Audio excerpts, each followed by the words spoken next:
Hi everyone, this is Chapter 7, Identifying Good Responses and Poor Responses for Counseling 4000. Okay, let's start off with defining what communication is. That is the process of exchanging information, ideas, feelings, and concerns. So you'll notice that just in general, communication doesn't mean it's good or bad, right? When we're learning here is that we're going to learn that there are poor responses, which could block communication.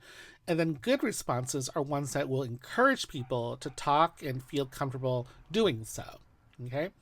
And the key here is you need to practice, practice, practice. Okay. I put a link here because it's a quick little video of Kiki Palmer, who is an actress, and her friend playing on a game show called Password. And just with one word, she was able to communicate what the category or the answer was, which is one word and her facial features. So it's actually quite fun. And it kind of reminds me of the fact that, when you are talking to your best friends, you don't it's a really good conversation, or you know each other's conversation style, so you're able to facilitate a lot even without saying a lot. All right, communication is a process. When something people have said doesn't make sense to us, we assume that they did not frame their message well, or their way of communicating this message is garbled. Garbled is like when someone's trying to talk while eating at the same time, it sounds a little like hard to understand. That's what garbled means. So typically, when it comes to communication, we're talking about A will talk to B, and then B will respond, right? But in the helping field, it's a lot more than that. We have to evaluate, empathize, and then also interact on a higher level, especially if you are the helping person, because you have a lot of things that you need to be responsible of or, while you are communicating with your client. Okay, communication is an ongoing exchange. When we talk, we are sending and receiving messages, and sometimes at the same time. So think about body language at the same time as talking. Here is an example. The caseworker says, "Here's information to enroll in child care services," and then the client might look at you and then frown, and then that's it, right? Or a caseworker might say, "You need to be on time for appointments," and the client just shrugs their shoulders. So they're not necessarily talking, but they're communicating something. However, can you also see how that might be full of misinformation or misunderstanding, right? So the caseworker is explaining about policy and the client interrupts to talk about another policy. So that's another way. So before, the other two we're talking about are like physical reactions, versus this one where they're basically trying to change the subject. So in this previous example, when we talked about the caseworker saying, "Here's the information to enroll in childcare services," even though that person was frowning, it actually could be many things, right? So when we see someone do that, we kind of want to follow up with additional questions to clarify. Because maybe version number one, the client says, "I can't believe she went to this much trouble to help me." And that's why she's frowning, because she feels so grateful, or she feels uncomfortable that this person's doing this work to help her. And then the other one is that maybe she's frowning because she hates the agency that the counselor is recommending. So we don't really know which one is going to be the one with the frowny face, because again, it can be vague. This is the reason why the painting, the Mona Lisa, is so famous, is because people cannot tell whether she's smiling or not, right? What is her emotion? And because it's so ambiguous, which basically means unclear, we kind of go, "Ooh, I wonder what the mood, the feeling of that time period was with the Mona Lisa." All right. When it comes to a caseworker saying, "I am sorry that you had to go through all that traffic to get here," it depends on how you say it, right? And the tone that is being received could also hint to the communication style here, because it could have been heard as being appreciative, like they went out of their way to come here, or maybe they're saying it sarcastically, because they think that anyone can get here. So why do I have to thank you? But I guess I have to thank you, right? So again, part of this miscommunication or communication and understanding is dependent on the different backgrounds that people come from, the different cultures, the different levels of education, and then different life experiences. Misunderstanding, when one of us is having a bad day, does not feel well, or has different expectations for the encounter. And that happens sometimes, right? I've had horrible days where everything I hear from people either sounds sarcastic or is depressing, right? And it might not have if it was in a better mood that day. But all those things can affect and influence us when it comes to receiving messages. So think about people who might have, depression or anxiety, and you're trying to communicate with them. Let's say a person with anxiety, you're like, you need to calm down, right? What does that translate to them when they're receiving that message? All right, communication is transactional. So transactional basically means transaction, which is doing something for each other, right? It could be one person's getting something out of it, both people could be getting out of it, or the other person's getting something out of it. But it's an interaction, it's transactional.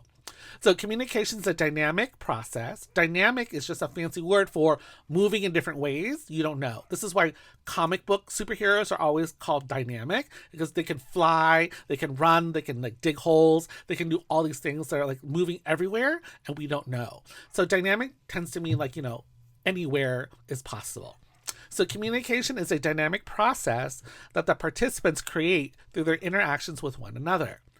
Something we do with others, like dancing, where partners can communicate together beautifully, or may instead miss cues and misunderstand messages. So you'll hear this kind of like metaphor of dancing, because dancing involves two people. One is leading, maybe the other one's following, but they need to communicate with each other through their body, right? And if the communication is really good, it's going to look like they flow really, really well, which is fantastic. All right, there are two parts. If we communicate what we mean to communicate and we have a good partner who accurately hears the meaning we intended, or if we hear the other person's response and accurately grasp the meaning that they intended, then we have great communication as well. Okay, so we're thinking about visualizing a dance between two people. Now let's talk about the 12 roadblocks to communication. This is taken from Dr. Thomas Gordon's book, Parent Effectiveness Training, PET. And so what our author for our textbook did was they kind of took those 12 roadblocks in parenting, and then they moved it into counseling. Okay. So the first one is ordering, directing, and commanding. So giving the client an order or a command could potentially block communication, right? Assumption is that the helper has all the correct answers. So if the client thinks that you have all the right answers, they're going to just sit there and wait for you, right, to tell them what to do.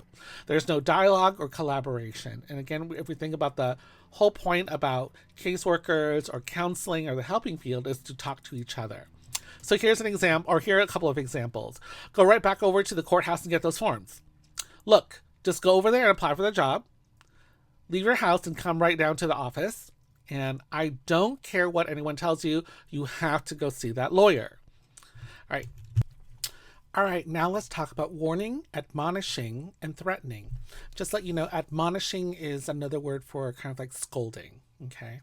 All right, warning of consequences if the client does something. Rather than discuss their client's desires to act in a specific way, they warn the client instead. So instead of saying, why would you plan to do this? You're basically saying, if you do this, something's going to happen. So examples are, you better not do that. I can tell you from experience that something like that won't work. You won't get your medications if you don't attend group regularly. Or if you take that suggestion, I think you're going to be sorry. So the next is exhorting, moralizing, and preaching. Exhorting, for those who don't know, basically is strongly encouraging someone to do something. Okay. All right. Telling clients that what they should do. Caseworkers make it appear like they have all the answers. It sounds like a universal given rather than a personal choice. So examples here would be, you shouldn't think like that. You ought to see a counselor. You ought to be much more concerned. Or, you should know what you're doing is wrong. Advising and giving solutions or suggestions, telling clients how to solve their problems. Workers sound like they think the client has nothing useful to contribute to the resolution of the problem. They will make decisions without the client's input. And caseworkers may sound like the only way to look at the problem is how they see it. So for examples here would be, here is what you need to do. Get your diploma and then go to college. Or if you listen to yourself, clearly the answer is for you to stop hanging out with them. With your husband? We'll set up a marriage counseling and then you can tell him what you think in those sessions. So remember here, some of these things are typical things that you might have as a conversation with a client. But this chapter specifically is talking about how to properly respond to someone, right? In a way where we want them to keep on talking to us, to trust us and stuff like that. So the responses to these are seen as, bad, but within a certain context, they're actually just fine as well, okay? But we also don't want to typically give advice when it comes to counseling because they need to learn how to figure out themselves. Our clients do. But we do have conversations with them where sometimes there needs to be some advising or whatever it is. The next one is lecturing, teaching, giving logical arguments, trying to influence using facts, arguments, and logic. The caseworker sounds as if they believe their clients are incompetent. Incompetent is just another word for dumb or stupid, or not able to understand something. They do not encourage real discussions of clients' feelings and problems. For example, here, you have to look at it this way. The longer you put up with this, the more she gets away with it. People always try to get something for nothing. It is human nature that your task right now is to stop it. Okay, so you're kind of like lecturing them, right? You heard a lot. I'm going to give you the facts about domestic violence. If this doesn't change your mind, I don't know what will. And now look, you have two choices. You can either stay or leave. That's what you have to decide. My vote is with leaving because that ends the problem permanently. So again, here you're taking away the power. You're not letting your client decide what to do because sometimes your client needs to learn a lesson if they're not going to choose the healthiest. But hopefully we keep them within a safe, thing, but they might need to learn if they're going to keep on repeating, let's say, and choosing unhealthy choices and receiving those consequences. All right, next one is judging, criticizing, disagreeing, and blaming. Workers may see themselves as judges of the client's behaviors. Instead of being supportive, these caseworkers are judging their client's actions. Serve to demean. Demean is kind of bring down. A person who's grappling with problems and feels unsure. All right, for example, here would be, I couldn't disagree with you more. Or, your plan is faulty because you never did your research. Or, you aren't thinking clearly. I think that you could have handled that better. You're kind of a long way from that solution. The next one is praising and agreeing. Offering positive judgment because the caseworker cannot tolerate the pain clients express about their situation. So this one is kind of like you're doing it because you're kind of getting tired and annoyed with them. Well-meaning, but their responses cut off any meaningful discussion and deal with the real pain their clients might want to talk about. So for example here, you'll figure it out, don't worry. You're smart enough to know what you need to do. Or you're bright, you'll figure it out. Or, well, I happen to think that you just did fine, right? So here it sounds as though sometimes the caseworker is starting to get tired, right? And so they might say these things, which, although it sounds really positive, right? There's also a sense of like, whatever type of feeling to it. The next is name calling, ridiculing, shaming. So this is making the client feel foolish. Very untrained and unprofessional workers would even resort to name calling because this is what they have endured long-term disgust or exasperation. Exasperation is like, you're so exhausted and overwhelmed by something. All right, examples here are, okay, you had to go and do it your way. You'll see. Or you're just stupid if you do that. Or what you're doing is totally ridiculous.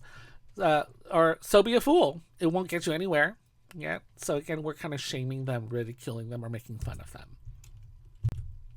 All right, interpreting, analyzing, diagnosing, telling clients what their motives are, or analyzing their actions. To feel superior to the client, caseworkers will engage in surprising revelations. Revelation is kind of like an aha moment, like kind of like something is being uncovered, right? So it's kind of like, oh, I know what's wrong with you. That's kind of what they're talking about here.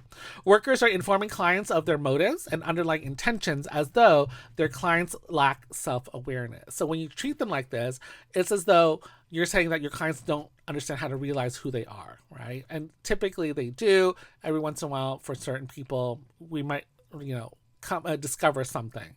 But this is, again, about how to talk to people to make them keep on talking back to you. Examples here is, I think you really wanted to press charges, but you just can't admit that. I think you're in denial. This isn't what you really think. You really hope she fails. Or what you really mean is that you don't want to see him anymore. You're just upset because you haven't heard from the lawyer. Your goal is revenge. So again, here they're kind of like saying, I'm going to peel back the layer so you can see what's really happening with you because I've already analyzed you, right? And again, if you do that, your client might go, I don't know. I guess if that's what you think I am, then what else am I going to do? Next one is reassuring, sympathizing, consoling, and supporting. Consoling is kind of like saying, here, feel better. It's okay. You might want to give them a hug. That's what consoling means here, right? Sympathizing, feeling sorry for someone. All right. Trying to make people feel better or talk them out of their feelings. Ways of comforting, but they serve to cut off real discussion or painful feelings. Telling clients that you know how they feel, even if you have had similar experiences. And listening to the feelings is better than cutting them off. So here, you might get this confused with empathizing, right? But empathizing and sympathizing are not the same things, okay? Empathizing is to be able to understand where a person's coming from and also let them know that you understand where it's coming from. Sympathize is like, I'm so sorry that happened to you, right? Here's examples. Don't worry, things will work out. Or you're not alone. Everyone feels that way, that you do from time to time. Or all new mothers go through this one time or another. All right, probing, questioning, interrogating, trying to find motives, reasons, and causes. So here you're probing, like it's like what maybe a police officer or someone might do is trying to uncover something again. You're trying to be like a detective here, right? Clients do not always tell their concerns in a logical sequence. However, prying into their motivations and intentions when the clients are not fully aware or ready to discuss. And here's actually something that you should probably all know. Sometimes when someone goes through a traumatic event, when they see when they share their story, it's actually potentially out of order. It does not mean that they don't know what they're talking about, but I think certain things pop up in their heads as they're reliving it, and so the details will slowly emerge eventually, but the storyline itself might be a little bit backwards or whatever because they're trying to figure out exactly what just happened. So here's examples. Here is, why do you suppose you went there that night? Haven't you experienced violence in other relationships? And what were you really trying to do when you saw her? Okay, so these sound kind of like a detective or a cop questioning someone, right? And that doesn't necessarily make a client feel better because they're feeling like they're being scrutinized, examined, with a little magnifying glass or a big magnifying glass. Okay, the next one is withdrawing, distracting, humoring, and diverting. Trying to get clients to focus on something other than the problem. Caseworkers may be overwhelmed by what the client has told them, may feel helpless to make a real difference. Perhaps all they can do is listen, but listening is painful and difficult. So here they might actually change the topic. So examples would be, let's turn to other things in your life. Maybe something a little bit happier, something a little bit more tolerable.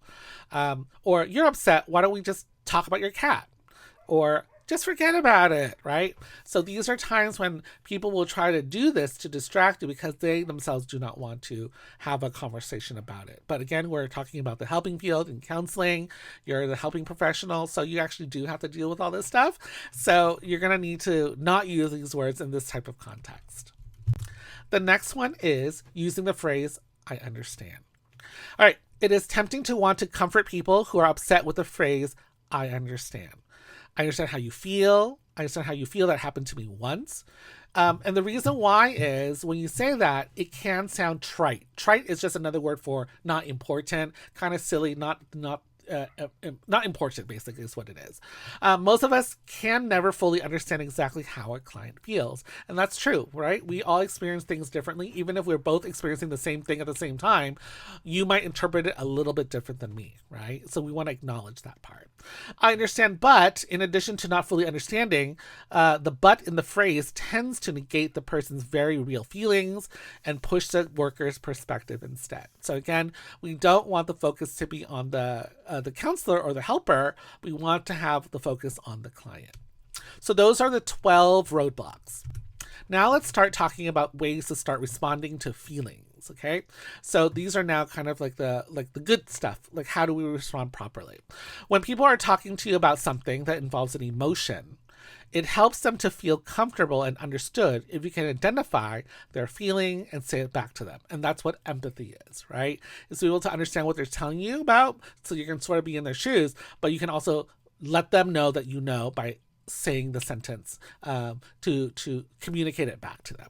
Structure a single sentence and say nothing more. So this is something that we will need to practice on because it's actually much more harder than we think it is, okay? Because we tend to want to see the bigger picture when right now all we're asking is to communicate and to respond to facilitate communication. That's what this chapter is all about, right? So do not confuse a person by adding more than one feeling. So here's a good response. You must feel so hurt. Right? Very direct. It's a short, simple sentence that lets us know the feeling that you got from what they just told you. A confusing response might be, you must feel so hurt and betrayed.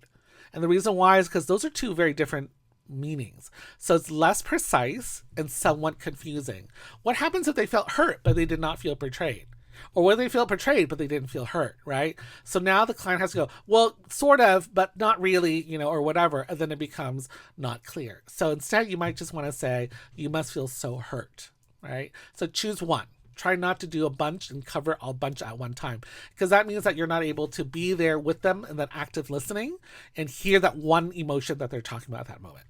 Here are some examples. And you can start off like this is, it sounds like you're really feeling a certain way. You must be ...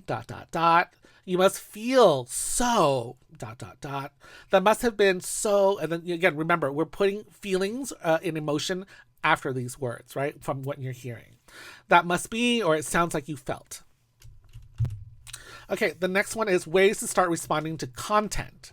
So content is information, right?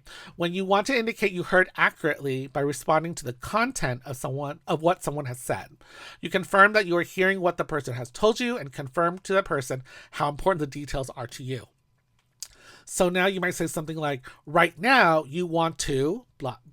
right? Or so in other words, you're really concerned about, or what happened was, and you really need. So these obviously are starter sentences. So if you're listening to this as a podcast and you're not looking at these are starter ways of for your sentences. I'm not giving you the rest of it because again, it depends on the feeling at that moment.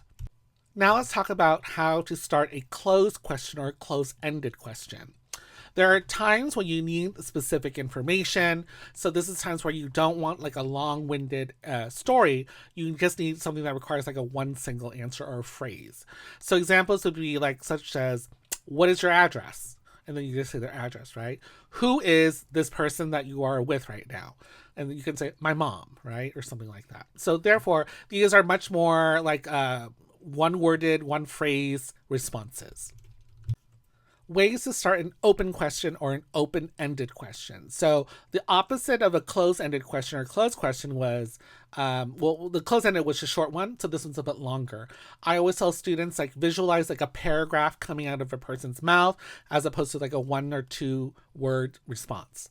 Okay, when we listen to our clients give us background information about their problems, our questions need to be more open to solicit the information that the person believes is important. So what that means is that we're able to have a conversation, explore in depth in certain areas that you might think you need information about or you think is a problem, and have them be able to talk more about that. Client is freer to talk, give descriptions, and the background information at this time. So here are some examples. Could you talk about blah, blah, blah? Can you tell me a little bit more about so-and-so? Can you describe, your childhood when you were 8 years old? Could you clarify that a little bit more for me? Right? So again, we want them to talk kind of in paragraph forms. That's how I explain open-ended questions. Okay, ways to start an I message. When a helper is concerned about something the client has said or done, so now we're specifically talking about our client, right? A good way to bring up our own concerns is to let them know that they belong to you. So when you are concerned about something, then you want to say, I'm focusing on this specific thing, right? So what you have to do is basically you have to use the I first, okay? So here's an example. I'm wondering if blah, blah, blah. I feel what you're saying right now seems to be repeating over and over again. Or it appears to me that maybe blah, blah, blah. So here you're taking ownership of the ideas and the thoughts that you're about to present to your client. I'm not real clear about this specific topic that you were talking about, or I guess what worries me is blah, blah, blah. Okay. They are tentative. They're not certain or fixed. Tentative, again, basically means not certain, not fixed, not permanent. We're kind of like going, I wonder what, what you're trying to tell me right now. Right. And that allows them to respond in a clear way. The caseworker is wondering. This leaves the discussion open for the other person to respond. Useful ways to begin a firmer I message. When you need to act on behalf of a client, this becomes an invitation to help. It is more authoritative, but not offensive. So again, we're still acting very professional. Here's an example. It would be really helpful if you could explain, blah, blah, blah. I wonder if you could help us by answering this or showing us how to do this certain thing. Or could you please help me with this thing? Or would you please, so again, we're kind of suggesting like we need help, right? In a polite, professional way. Always start with a please and end with a thank you when making requests. Ways to show appreciation for what has been said. When a client brings something to your attention that is of concern to them, it is always a good idea to show appreciation. So examples would be, I appreciate your thoughts about this. Or thank you for telling me. Thank you for bringing it up. It is helpful to me to know this. Or thank you for letting us know. Now we're talking about specific questions useful in beginning to disarm anger. So if there is anger happening, how do you de-escalate that or bring it down, right? When the client expresses anger with us or our organization or agency where we work, it is not constructive to argue back with them. It's going to be desirable for you to do that, right? Sometimes because you're like, I know how to do it. But right now we're talking about being careful of our clients and respecting them. And we also want them to communicate back to us, right? It undermines your work and inflames the situation. So showing a genuine interest in what they're telling us is better for maintaining a good relationship. And again, this is also really hard because sometimes when people are yelling at you or expressing some really frustrated feelings, what you want to go back to them is, kind of like meeting them where they are, right? But at this time, because there's anger involved, you want to try to bring it back down so that everyone's calmer. Okay. Use one or two of the following. Do not use all of them all at once. So something like, how did I offend you? Where did I do this? So you can ask like, what statement did I say that made you feel this way? Or how did I do this? What else about me upsets you? What might I do to clear this all up? And can you tell me more about what happened? Okay. So they're exploratory questions that requires the client hopefully to respond back, right? And as we talk, maybe this thing will de-escalate and calm itself down. Examples of ways to agree when practicing disarming. It is common to feel very defensive when someone criticizes us. And that's for sure. If someone attacks me or says something to me that I find rude or I find scary, right? My automatic immediate thing is I want safety. So I'm going to respond back by defending myself, right? But again, hopefully the conversation doesn't get that far. However, if it does or not, there are some ways that you can actually help disarm, but again, it requires practicing. So let clients know that you can see and accept the truth of what has just been said. So here's an example. It is very possible that I overlooked this. I'm sure I could do better at times. We probably could do things a little bit differently. Or there are people who have had more experience than I have and probably were not always aware of these problems, right? So you're willing to admit to the fact that maybe you have misunderstood, right? Because the likelihood is that we could all misunderstand. So we're happy that we're examining it and talking about and clarifying those things, right? Again, we want to de-escalate the situation so that we can facilitate good responses from each other. This conversation idea from this chapter. Sample response when you cannot change. So sometimes there are things that you just cannot change. It's out of your control. After a heated exchange, an angry client may be expecting that you will change the way that you do things, or sometimes you're not able to change things. Here are some pleasant ways to get to let the person know that you cannot make these requested changes. Because it's professional and polite.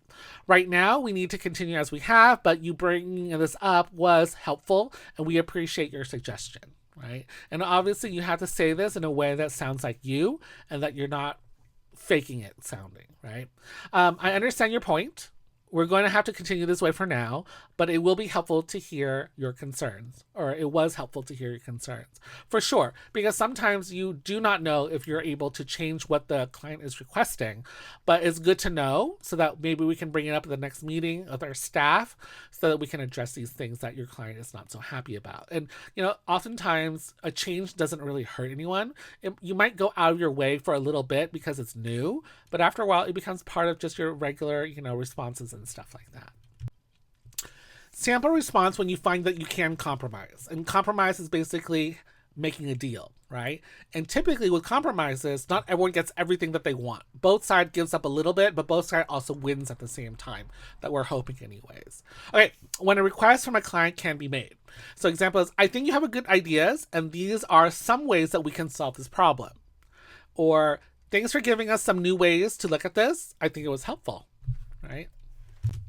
Way to start collaboration. Obviously, collaboration means to work together, right? Even when the client will be doing most of the work, the word we can soften this fact and create a team approach to the problem. So this isn't us trying to get away from doing any work. The real work in counseling and in case management is to have the client change, right? So it's really a lot of them doing it, but you're there with them this entire time, right? You're guiding them, you're supporting them. So it is a team effort, but this is also their life. So the majority of the responsibility falls on them. Let the client know that they can trust your intention to be supportive without taking over and forcing a solution.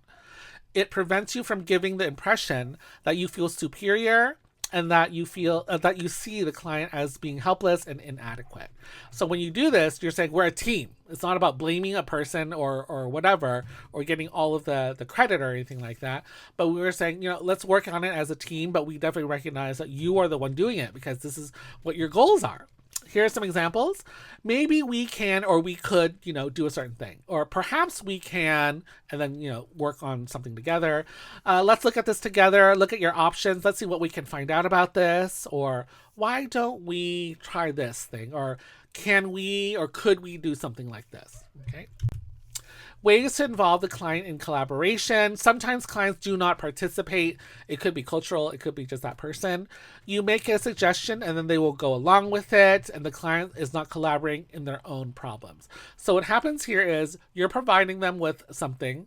They're going to do it, but not because they want to. They just are doing it, right? They're maybe distracted. They don't care. They're not ready yet, maybe even. Start with an I message first. So you're going to say, I'm wondering if we are working towards a goal that you had talked about. I guess what concerns me is that you say you want to improve your grades, but I also notice that you're not necessarily, attending school right now. It occurs to me that blah, blah, blah. Again, we start off with how we see or what we're curious about as a helper or the counselor.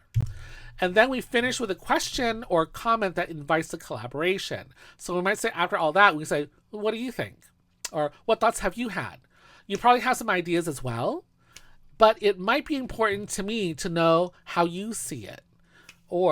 But I think what would really be helpful is to hear your ideas about it, or how do you see it? What are your suggestions? So again, we let them know what we see is going on, and then we also ask the question to get them to respond back, okay?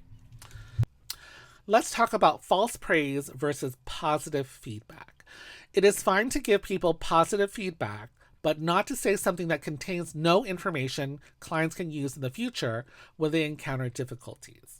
When you give back positive feedback to a client, structure what you have said to include information the person can use. Okay, so here's another thing. This is going to be a little bit harder as well, because typically we're like, good work, right?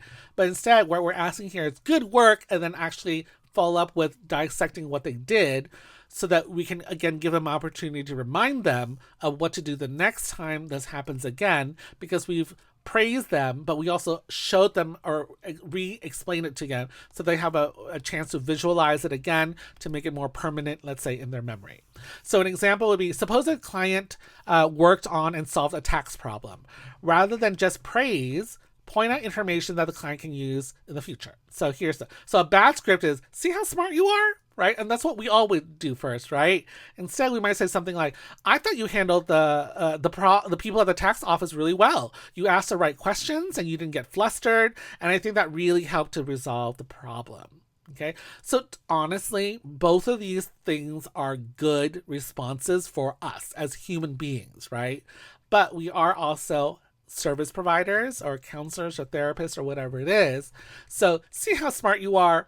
That's a great way to kind of do a little encourager, but then I would follow up with the rest of what the good script is, because the good script really explains it. And then if you say those things and the client hears about it enough, they can probably visualize it, and then they can do it the next time on their own.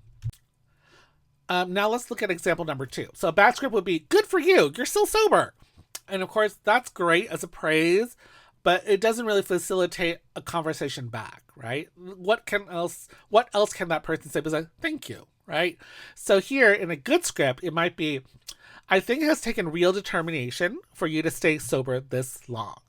I'm just impressed with how you have managed this entire week like this, okay? So that reminds them, it might have been a tough week, but, and there might have been temptation, but they did not resolve to drinking again. Right. So again, to remind them, like, we went through a bad week, but we still were able to make it out, and it was rough, but it's okay. But we did it. Right. So that can-do empowerment can be very, very important. Now let's talk about minor problems that some beginners might have when they are starting out with talking and facilitating communication. Right. You assess your client's feelings incorrectly. And that happens.